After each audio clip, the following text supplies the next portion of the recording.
Hey, I'm Paul Getter. You're listening to the Head Smack Podcast. You are listening to conversations with misfits, mavericks, and trailblazers.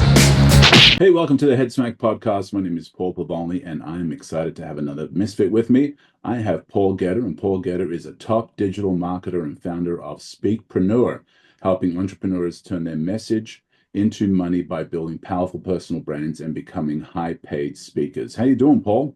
Fantastic. I just now realized I was introduced as a misfit. So I got another misfit on the show. You won't believe it. Wow. Hey, with that superhero Thank you very much. bow tie. Yeah, I love having misfits on here, and these are people that are out of the ordinary. They're doing amazing things. They're breaking the rules sometimes. They're sometimes establishing new rules. And fantastic. So I love having these conversations. I got another anarchist on the podcast. Well, that's a whole different podcast. This one's that's a different podcast. Yeah. This one's the misfit one. But yeah, I love that superhero vibe you have going. We have both the blue and the superhero stuff going on. You have totally gone in on the Marvel universe, and I am scattered all over the place. Yeah. I mean, to each their own. But yeah, I am. So all my posters are signed by the actors and also Stan Lee. So if you're a Marvel fan, you know who Stan Lee is. Nice. And, wow. Yeah. So did you get to meet him, or you just got the signed piece from? Just got the signed poster. That's amazing. That's amazing. Well, man, I appreciate you being on today, and I'm looking forward to this conversation. Looking forward to hearing about what you're doing in the marketing space, and it's going to be a fun conversation. Thank you for having me. I appreciate it. So since we're both into superheroes, the way I like starting the podcast is I like talking about your origin story. I like to hear a little bit about how you became the marketing nerd. And so I want to kind of hear as far back as you want to go on that, to tell me a little bit more about your journey to becoming who you are right now. So you can start as far back as you want, as you feel. Yeah. So I guess it started as a child when I was bit by a nerd, and I'm tapping into Spider-Man reference. I get that. Yeah. A lot of times people ask me the question, how did you come up with the Internet Marketing Nerd brand? And it's just like, no, that's nerd is actually who I am. I'm a nerd. And so it just kind of fell into place like that. But when it comes to the digital marketing space, I played around with the internet, I guess you would say, before the internet even existed. Back in the days, it was bulletin board systems. Instead of websites. You probably remember those days. And so I remember reading a book trying to learn computer programming. So I was building websites and databases and everything like that, just learning. Is before YouTube. Couldn't watch YouTube videos and learn this because there was no YouTube. Right. So I always had this nerdy background and went to Bible college and got a degree in theology. And I quickly realized that a degree in theology, albeit most times people do that for, personal reasons, and that's what it was for me. But when I graduated, I realized that it wasn't necessarily a very marketable degree. So I found myself doing all kinds of little side hustles and stuff. And when businesses started to come online, I was building websites. And at this time, I'm going to say probably less than 20% of companies had websites, but I would go door to door and say, hey, you need to be online. You need to have a website. And they're like, no, I'm in the phone book. I'm on the radio and stuff. Yeah, I have the yellow pages. Yeah. I have the yellow pages. And so I was doing that as kind of like a side hustle. And I was working at a merchant processing company, and I did everything, man. I did roofing, I did construction, I did whatever I could to get the bills paid. Yeah. And at this point, I was working at a merchant processor, and I remember the boss would come in just mean and angry, yelling at everybody and stuff, and I was like, man, this guy, I mean, he would leave and people would be emotionally upset about this. And again, I'm doing my little website thing, side hustle on the side. And one day he came in just yelling at everybody. I'm trying to be a diplomatic, nice guy about it. And so I go up to him. I was like, hey, sir, when you come in here yelling at everybody, it kind of makes a hostile work environment. And that apparently wasn't the right thing to say to him. He points me at in the chest. He's like, Paul, if you ever talk to me like that again, you're going to lose your job. And I was like, I have a decision to make right now. And I was like, Yeah, yeah. I'm not going to give him the pleasure to fire me. I'm done. And so I left that day and I was like, man, I got to figure out this online space. And so I guess you would say that was the initiation of Right. online marketing, doing things online. So So when did you first have your first success with online marketing? When did you like realize, oh, there's real value in this? Um, yeah, I think I'm going to give it a shot.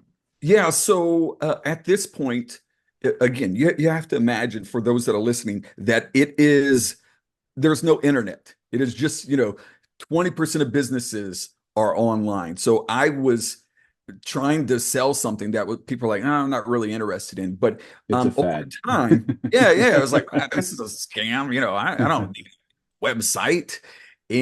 But obviously the demand increased and I was there at the right time and I started building websites. And then social media platforms came out.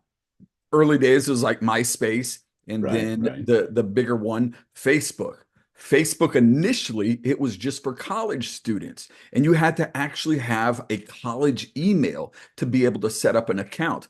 One of my friends went off to college and they're like, hey, Paul, stay connected with me on this Facebook thing. They gave me access via a college email. I went on there, I was like, man, this is for kids. I don't have time for this. But when it opened up to the public, I saw, okay, well, cool. There's maybe some opportunity here. And businesses started building their pages, and I was an early adopter. And initially, Facebook did not have an ad platform. You could buy ad placement on Facebook through a third party.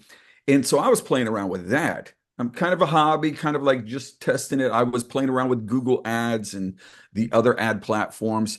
And I noticed that on Facebook, it was super cheap. I was like, wow, and it was good traffic. If you could figure out Yeah. how to, capture it properly, it was decent. We were getting clicks, like 10 clicks for a penny.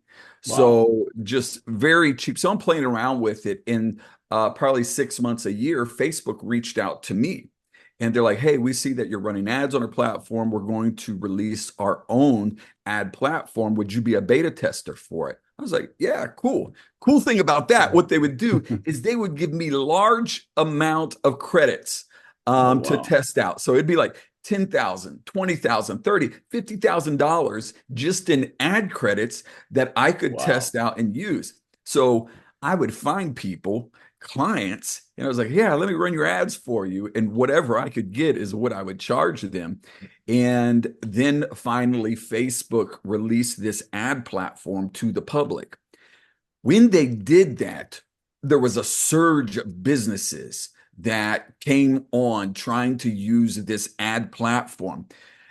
90% of them did not know how to use them. They had this little button on Facebook that was like, hey, do you want to grow your Facebook page?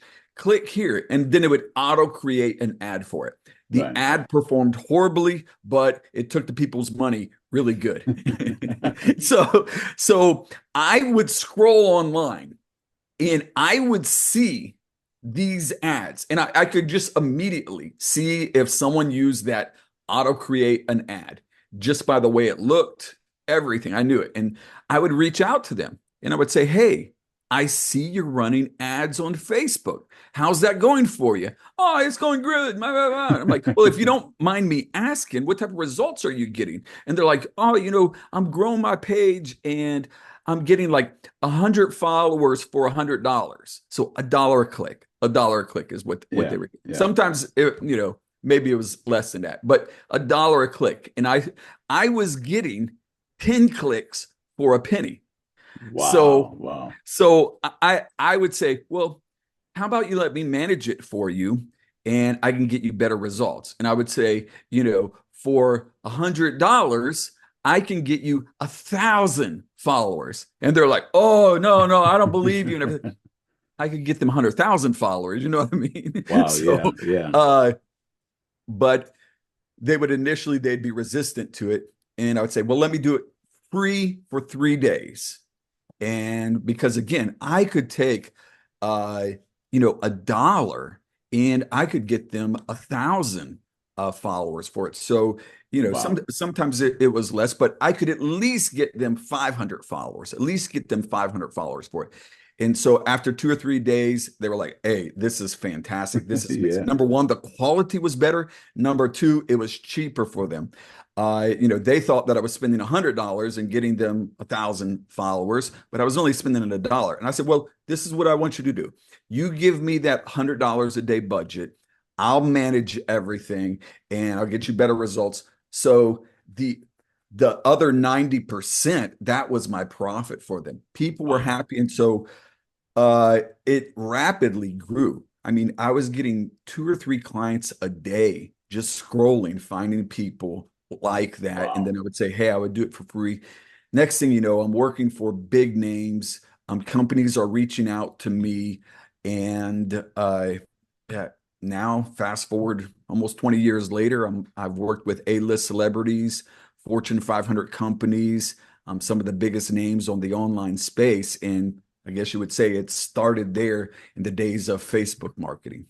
Wow, wow. I love that story. And I also I think there's a relevant tip in there for somebody when it comes to even whatever kind of business they're in, especially if they're a marketer or somebody that does branding or any kind of thing, is find somebody that's already spending money in the space, Yeah, but yeah. they're spending it badly and Yeah, yeah, and yeah, offer to absolutely. help them, you know. Yeah. And so that's exactly what you did is you found people that were already investing in the space. You didn't have to Hmm. convince them Yeah. from zero, of zero awareness, zero interest, zero whatever. They were already interested in the space, and you just said, "Let me help you do it better." And so I love Yeah. that because I think a lot of people can, if they're like, "Where do I find clients? Where do I find people that I can help out?"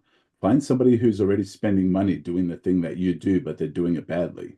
Yeah, that's exactly, and that early going, that was kind of a model, whether I realized it or not. I would be, just scanning online. I would see people doing stuff and I would click on their funnels and I would say, this is not done right. Yeah, And I had a confidence knowing that I could increase their sales, I could better manage their ads, and I would just reach out to them. And there was no risk for them. I'm like, hey, just let me do it for a week. I won't charge you, but we get the results, you hire me. And yeah. if you knew what you were doing, you're competent and you could do better, it was a win-win situation for both parties. Yeah, yeah, I love that. And so for some of the A-listers that you worked with and some of the big names, was it simply running the ads that it was, or did you extend into doing more Yeah, things with yeah. them? So we did a little bit of everything. We did personal branding. We built their websites. I'll give you an example. So Kevin Hart, had the privilege of working with Kevin Hart, and he was launching a clothing line and needing a website and just different things like that. And I remember us putting together the proposal for him. And when I sit down in front of him and started showing him, and saying, we're going to build this, we're going to do this, we're going to run this, blah, blah, blah, and everything like that. And of course, the first question was, well, how much are you going to charge us? And I said, well, we're not going to charge you anything to build all this out. All we want is just a percentage of every sale. And for him, it was a deal. It's on. And his manager later told me, he's like, look, we had a guy that built everything out for us, charged us 6 figures to do this. And when he was done, he left. He just kind of left it on our hands here. Oh, And we wow. don't know how to run it or anything like that. And I'm like, well, we see the bigger picture where if we're in it with you for a long distance relationship, there is an opportunity for everybody to make money. Yeah, yeah, and that's I mean that's another great principle there in itself is there was no risk to him, Right. Yeah. because of you were doing it, and it was all on you to actually produce the results that you said you could get. And Yeah. so that kind of put it more on you that, if we can't produce the results, then yeah, we'll charge you up front, and then like that other guy did is Yeah. Yeah. Yeah. exit, That's and yeah. Yeah. so I love that model. Yeah. And so, as far as the running of the ads and all of that, how has that changed? You said you did, you had that Mhm. super success, 20 years ago when it first started in, and it was a lot cheaper, it was a lot easier. Are you still doing that? And how has that changed now? Is it still just as easy, or has it got way more complicated? Well, it's sometimes I'll say, oh, it's really easy. And people will have to say, because you know what you're doing. You know what I mean? Is it easy? Yeah. It's kind of like a doctor saying, oh, appendectomy, that's easy. You know what I mean? So is it easy? It's easy if you know what you're doing. But Yeah. I would say there's a few different changes that I've seen. Again, there was a day that you could run anything and do anything on Facebook ads. It was wild, wild west. No rules, no policies, anything like that. Just put Yeah. it up.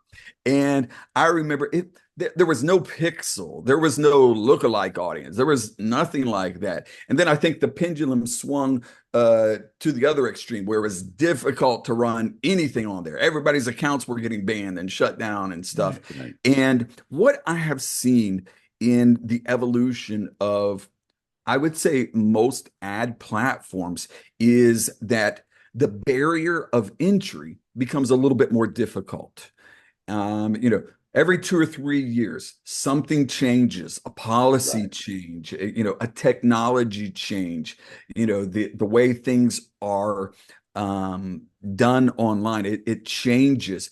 And there's typically this fear, oh, we're not going to be able to do this anymore. Oh, this changes everything, like the iOS update. Everybody's like, oh man, this Facebook ads are dead. And just there was a lot of fear and stuff. But what I see is it makes the marketers that aren't good, they drop off.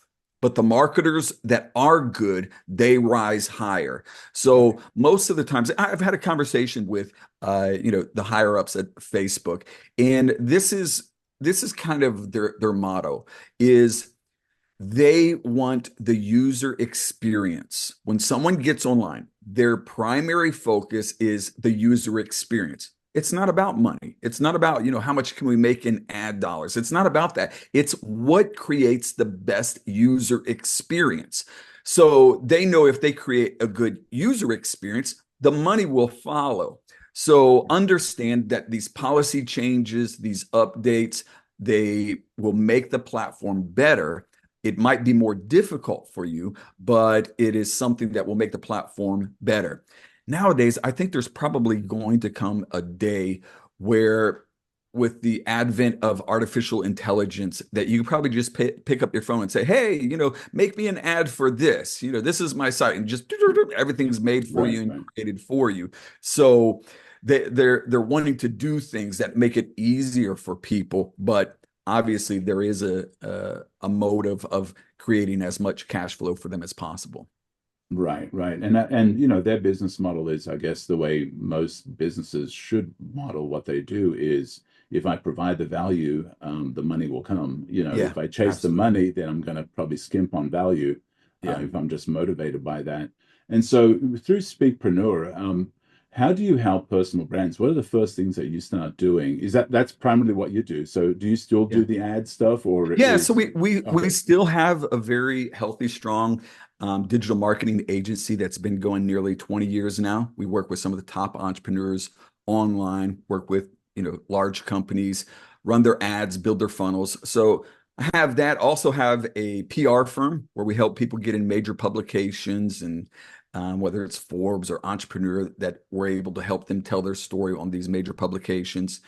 But one of the things that I've seen as kind of one of my, I guess you would say, superpowers when it comes to helping entrepreneurs, it's more than just the ads. It's more than the building the funnels, but it's been helping them use their voice, tell their story, get their message out there, share who they are through speaking, whether speaking online, whether speaking at events, whether it's speaking on podcasts. It's about using your voice. So I guess you would say, if I looked really closely, what I was doing is helping people that had an amazing story, great voice, good at speaking, improve that, and then we amplify it through marketing, through ads. But if a person doesn't know how to tell their story, if a person doesn't know how to use their voice to its fullest capacity, then your marketing, these ads, it's all in vain. So you kind of have to go back to the root, have to go back to the root, help people become better speakers. And so whether that's speaking like we're doing right now, speaking on a stage, that is, in my opinion, the number one asset that an individual, an entrepreneur can invest in, is learning how to use their voice to its fullest capacity. So how, when you start working with somebody that feels they want to do that, because yeah, if you build a, like there was a mall that was built in Mhm. St. Louis years and years ago, and big hype. There was all kinds of hype around it. Yeah, It was going to be a themed mall. It was going to be fantastic. It was going to be awesome. It was the first one of its kind in the area. And when you went there, it was pretty much empty. Like there were no stores. yeah, And yeah, yeah. so, I think a lot of people do that with their marketing and with their promotions is they go big and then they've got nothing to offer. They've got nothing that is of value that they offer. And so, what you're saying, if I understood it right, is you want to make sure that before they start doing the ads, running the promotions, that they do some of that work beforehand to get in place. So where do you start with people when they come to you and say, I need to get out there more? Yeah, so I think that there's a few different things that individuals have to take in consideration. Number one, marketing doesn't solve problems. All marketing does is amplify what you're already doing. So if you're not good at what you're doing and you add marketing, now more people know you're not good at Yeah, what you're yeah, doing. yeah. So obviously it's people before profits. It Right. is relationships over revenue, and having a product or service that actually solves problems. It improves what it does what you say it's going to do. So you start at your offer, you start at your product, your service there. And that might take some testing, might take some validation. A lot of times what we do is we try to find individuals that we can work with that have already made their first $250,000 because they've got this validation of market that, Yeah. hey, it's working, it's doing something, people are looking for it. So uh, that's first of all, is having an offer, a product or service that legitimately helps people. And then from there, it's about communicating it. It's important for people to understand that, hey, there's a lot of people that might have similar products or services as you. There's Yeah. other marketers, there's other digital marketers, there's other people that specialize in personal branding. But what people really connect with is more than your product or your service, but your story, who you are. It's about, you know, your success story, how you connect. Like there's people that are going to connect with me because I like Iron Man. I wear a bow tie and stuff. And so that's all a part. So finding what makes you unique, what makes you that special person that can really serve a special select group of people, learning to find that. And some people, they just, they try to be all things to all people. Yeah. And when Yeah. you try to please everybody, you end up pleasing nobody. So you have to be comfortable in yourself. You're unique. You've got certain gifts, certain talents, certain stories about you that make you unique. So embrace that and learn to communicate that and connect with people through using your voice. And so when they start doing that, trying to find their voice, do you have a process that you walk them through? How do they do that? Like for some people that comes naturally. They've got a Sure, personality. They kind of are comfortable in who they are. For others, they're like, I don't know. I don't even know where to sure, start. So where do you sure. start them off? Yeah, so I use a simple formula anybody can use. I call it the ICE formula. ICE. First of all, there's an introduction. And that introduction, maybe that's your story. That's, what makes you unique. Telling people, this is my story. This is people connect with your story. That's so people need to know your story, where you came from, who you are. Like podcasts are a great opportunity for people to tell their stories. So there's an introduction. Sometimes that's like, your sizzle video. That's your origin story. That's your background, your rags to riches story, or whatever it is. But people have to connect with that personality. So there's an introduction. And that's not necessarily that, one video does it, but there is an intentional process that I'm continually introducing myself to people. It's not like you do it one time and like, okay, I've made my introduction. It's something that you are consistent and you are continually doing over and over. You're making that introduction. This is who I am. This is where I was brought up. This is all of that. So you've got I, introduction, and then you've got C, which is content. Content that is engaging, content that is connecting with people, content that is providing value for people. So that's you are positioning yourself as the expert, the authority, the go-to person. So that content might educate people, it might inspire people, it might motivate people, it might make people laugh, but it's content that is just producing value. I tell people that your content wants to be content that when people wake up in the morning, like, oh man, I need to check out Paul's content. So it's at the top of their mind when they wake up. So number one, introduction. Number two, content. And again, continually providing value. And then after you have IC, then you go E. E is for engage. That's where you offer your product, your service. Now, if you do I and you do C properly, you don't have to pitch yourself. People will start to reach out to you. Hey, I like what you're doing. Sell me. You know what I mean? They're like, I want to buy what you have. Sell me. So people want to get closer to you. But there used to be a day in the early days that it was just like post and sell, where it was just like you could just put something out there and people would buy it. Now the market is more saturated. People are a little bit more resistant. So you have to continually be introducing yourself and providing content before you go to the ask and you engage people. Wow, I love that.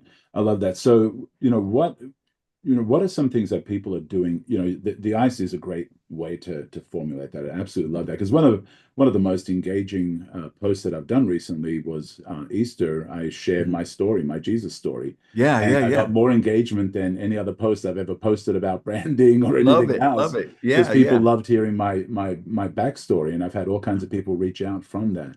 Yeah. So I absolutely love ICE and all that is. So when you're looking at what people are doing and examining what they're doing, what are some of the more common mistakes that they're making that kind of breaks the ice, I guess?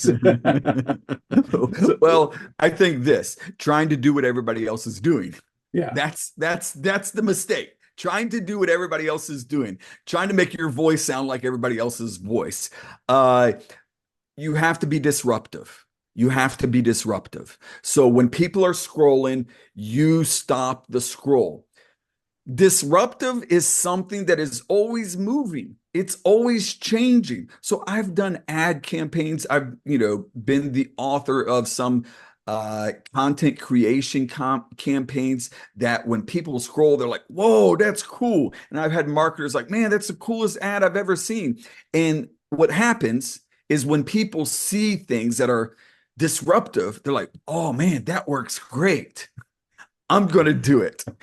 You know what I mean? I'm going to do Right, that. right, And then right. another person, I'm going to do that. I'm going to do that. And then what It's was no longer disruptive disruptive. 6 months ago, it's no longer disruptive because Right. everybody is doing it. I have made ads initially on Facebook. There was no videos, which sounds crazy. There was no Yeah, videos on, yeah. no video ads or anything. It was just static. And I remember creating static ads that it was like, boom, it did amazing. Just the way that we created it, the effects that we used. And literally 4 or 5 months later, everybody that was a marketer was doing the exact same thing. And then it's just like people like, I'm tired of this. So you have to, continually move and adapt to what is disruptive. So Right. you always have to think one step ahead of what everybody else is doing, try to catch trends, jump on the trends, but understand that those trends have a certain lifespan to them. So comes down to building a strong personal brand, building a strong personal brand that can people can connect with over a lifetime. Wow, I love that. And so for some of the bigger brands or the bigger names, they of course probably come into it thinking they've got a strong personal brand. What are some of those ads or some of those things that you've had to work with them to get them to create content or to introduce themselves or to disrupt that have made an impact that maybe somebody can learn from that might not be at that level, but it can certainly Sure, learn from? sure. So here's one of the things when it comes to creating a personal brand or content that goes viral is you never really know what's going to hit. So you have to continually put stuff out there. For example, I think that most people, when you think of Ty Lopez, you probably recognize the Here in My Garage ad. Right. That was not necessarily a scripted ad that like, hey, let's get in the garage, let's get the books, let's get the cars around, and this is the setup. This was something that was very spontaneous, and it just, if he didn't do it, we would have never known about Ty Lopez Here in My Garage. So Right. that's something that sometimes the best content is not the scripted, it's not planned, it's just you're putting content out there. The biggest secret to content is just show up. Just Yeah. show up. Yeah. Be consistent. Just show up because you don't really know what's going to hit.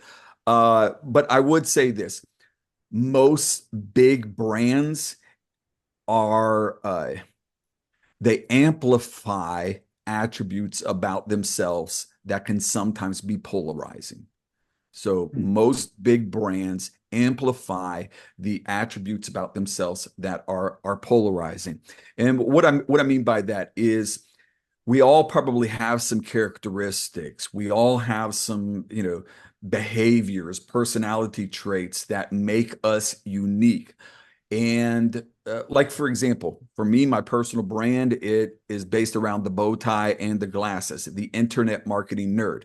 Now, the truth be told, am I always in a bow tie and glasses? No. Like, That's like that's your Clark Kent version, right? Is when you're not in the bow tie and right, right, yeah. glasses. I have been in the mall and just in a t-shirt and have my contact lenses in and stuff like that. And I've had people standing there and they're just looking at me and I'm like, and I just do a little wave at them or stuff. And then they come up to me like, are you Paul Getter? I'm like, yeah. And they're like, oh, we didn't know because you're not in a suit and you're not wearing glasses. I'm like, yeah, it's me. My So secret identity, yeah. my secret identity. So I think that there are probably certain personality traits that if you look at, for example, a Grant Cardone, a Ty Lopez, that what you see online is an amplified version of who they really are. Are they all authentic to who they are in this video and this content? Yeah, but that's one side. That's one dimension. There's 99 other, videos that could be made about who they are. So, but Right. there's a trait, there's an attribute, there's a persona that they amplify, and that can be polarizing. That can be Yeah. polarizing. That people like, man, I really like this guy. I like this, or like, I can't stand this individual. So they're willing to take on haters just to amplify that. Well, I think some people also they go into the I want to be polarizing thing, and they're Mhm. not ready for the backlash too. Yeah, yeah, They yeah, think everybody's saying be polarizing, post controversial content, get out there, be on the edge, and then they yeah. do that and they get the hate, and they're like, "Oh, I don't like this." Yeah, It's yeah, it's not rather that than fun. It's yeah, not that fun. No, no, no, no. So it's interesting. I think that there's a certain percentage of people that regardless of what you do, that they're going to be haters. Like I yeah, I have found myself in the comments and like, oh man, this guy wearing a bow tie, don't trust people that wear bow ties. And just like I'm like, what? Really? Don't trust people that wear bow ties? Like Abraham Lincoln wore a bow tie, so like, but you get stuck in the comments and it can definitely get to you. So Yeah. So with some of the people that some of the pieces that you've done, you've mentioned that you created some stuff and then people copied. What's been your proudest campaign or personal brand that you've worked on that you found suddenly people copying? uh well, so there was a day I would the biggest one, and most people won't even know it because it was so long ago, unless you were there at the early space. So there was a phase when it was just static ads that you could manipulate images and get them to stand out on the scroll. So like you could put a 3D effect on it, and then it would just kind of like lift, and like people would scroll. We would do that. We would do where it looked like there was an image coming down from below onto the ad, Oh and yeah, just yeah. things like that that would stop the scroll. But we have done things to that level. We have done things where it looks like a button is on the ad and people click on it and stuff. I believe that we have created ads that made Facebook implement certain policies that like can't do that. That works too good. Yeah, yeah. So Wow. there was different style ads like that. I would say, we've had the privilege. I never want to come across like, oh man, I'm the secret sauce to these guys' success, because having the privilege to work with them, most of them had a great level of success before we even started working with them. Our job, our role was helping them translate that offline success to online success. Right, right. So running ads, like I've help build and create and run ads for just about everything that Ty Lopez has. We helped do, well, I can say one of the things that we've helped make popular is the book funnel, free plus shipping book funnel. Yeah. Obviously, Russell, he was a big part of it, but we ran ads and we helped build the funnels for some of the biggest names using the book funnel, free plus shipping book funnel. So whether it's Grant Cardone, Ty Lopez, Bob Proctor, Les Brown, these big names, we have spent hundreds of millions of dollars in ads.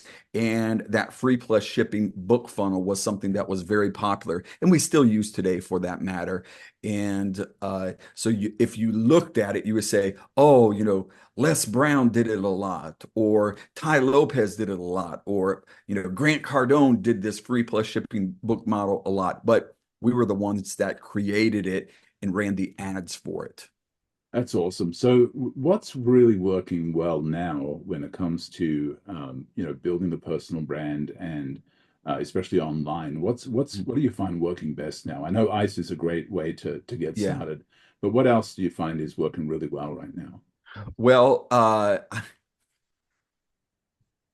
people want to be connected with people. Plain and simple. People want to be connected with people. People want to have real relationships. They're tired of this superficial, just soft connection. They want something real, intangible. So for us, we have been doing a lot of in-person events. In-person events. Obviously, we run the ads online, but we get the people there at an event in person. And what I can say about an in-person event, number one, the cost per acquisition is better than a webinar. A webinar, for example, it might cost you $20 to get a person registered for a webinar, depending on your niche and everything like that. Just, it can be a lot less, or it can actually be a lot more. But let's just say it's $20 for someone to register for a webinar. There used to be a day that if it was a free webinar, you might get 50% of the people show up to a webinar. Now it's like 20%. Wow. So if you get 500 people registered for a webinar, you might get 100 people show up for it. And these are people that come for a free webinar. An event, so take that $10,000 that you would spend to get 500 people registered for a $20 registration. I can take $10,000 and do an in-person event, get a couple hundred people live and in person at an event, potentially even make money on the front end selling tickets for this. Now I get, let's say, 150 people at an event. And from there, it's not, they're not just staying there an hour with me, but they're staying 1 day, 2 days, sometimes even 3 days at an event. So you can imagine the amount of time and relationship that I'm building with people for that these people, it's a lot easier for them to connect, build a trusting relationship, and purchase a high ticket offer doing something like that. Now, is that what you're doing with Speakpreneur? Is that Yes, yes. okay? All right, Yeah. is helping people do those kind of things. So, tell me a little bit more about Speakpreneur. Where did that come from, and how are some ways that you're helping through your business, helping people get to those places where they're able to do a in-person webinar or seminar? Sure, sure. Yeah, so I've been speaking for over 30 years. Yeah, over 30 years now since I was a teenager. And again, looking back at the role that I played with these individuals, the root of it was more than just ads. It was more than just funnels, but it was helping them find their voice and then amplifying that through ads, through marketing. So going back to the source has always been helping people use their voice. Speakpreneur, we help individuals transform their voice for impact, influence, and income. When you recognize that your voice is one of the most valuable assets that you have, learning to tell your story, that's what differentiates you from every other person is your story and how you communicate it. A lot of times people have amazing stories, but they just don't know how to tell it. If they learn how to tell it properly, it can really change the trajectory of their business and their online journey. So I would have people come up to me because I speak at events, I speak at masterminds, and they would come up to me and they would say, "Hey, Paul, are you a speaking coach?" I'm like, "No, I'm a digital marketer. I do funnels, I do ads." Yeah. And then after hearing that multiple times, people are like, "Look, I need a speaking coach. I love how you speak. I love how you communicate. Can you help me do that?" I saw that people recognized the source. It was more than the ads. It was more than the funnels, but it was about using the voice. And so over the past about year and a half, 2 years, we've kind of taken that on and helped individuals grow through using their voice. And again, it's not just in person, but it's online. If you know how to communicate, if you know how to tell your story, selling selling becomes telling. Yeah. It's not difficult. It's easy. It's just telling people your story, showing people your mission, showing people what you can do and learning how to communicate that better. Some people are the best kept secret. Like they have an amazing product, they have an amazing service, but nobody knows about it. So, what does it matter if you're the best at it, but nobody knows about it? So, helping, individuals find that voice within themselves and tell that story and communicate and connect with people, that is one of the most valuable things that an individual can invest in. Wow. So we're coming up to an hour, and I value your time, and I want to honor your time. What's one thing that, or a question that I haven't asked, or something that you want to share as we begin to wrap this up? Also, I thought I was muting myself when I cleared my throat, and I don't think I was. So, Oh, so I I, apologize for that. that, But I didn't hear it. uh, So, man, I tell you, for me and you and I, we've had this conversation. Sometimes people will ask the question, what is the reason for your success? Like you've been in this over 20 years. Like, why are you successful? It's God. It's God. Uh, you know, I I look at a lot of things like the timing, me doing this at the right time, learning this, being at the right place, connecting with the right people. And, some people say, man, you were really lucky in that. I believe I have to give God credit. for my success. It's been a blessing to work with some of the biggest names online. It's been a blessing. And, the scripture actually tells us God gives us the gift to create wealth. So, what's what's the secret to my success? That's the question. What's the secret to my success? Secret to my success is God. God. Put God first, you'll never be last. Absolutely love that. What a great way to wrap this up. So who do you help and who do you not help, and how do people get a hold of you? Uh, so when it comes to Speakpreneur, we work with entrepreneurs that want to learn how to speak on stage, want to learn how to do their own events. So we've worked with anything from doctors to, individuals that have an online business. So cover a lot of different people with the Speakpreneur program. When it comes to our digital marketing agency, we do have a higher threshold barrier of entry to work with us. We want to work with coaches, consultants that have a product or service that has made their first $250,000 that are looking to scale that up to 7 figures. If you want to connect with me, the easiest way to connect with me is on Instagram. My Instagram handle is Paul, just Paul. Send me a message. Matter of fact, anybody that's listening to this podcast, send me a message, say that you heard me on this podcast. I'll make sure you get a free copy of one of my 3 books. Awesome. Well, thank you so much, Paul. I'm still a little upset that you did get the @Paul on Instagram.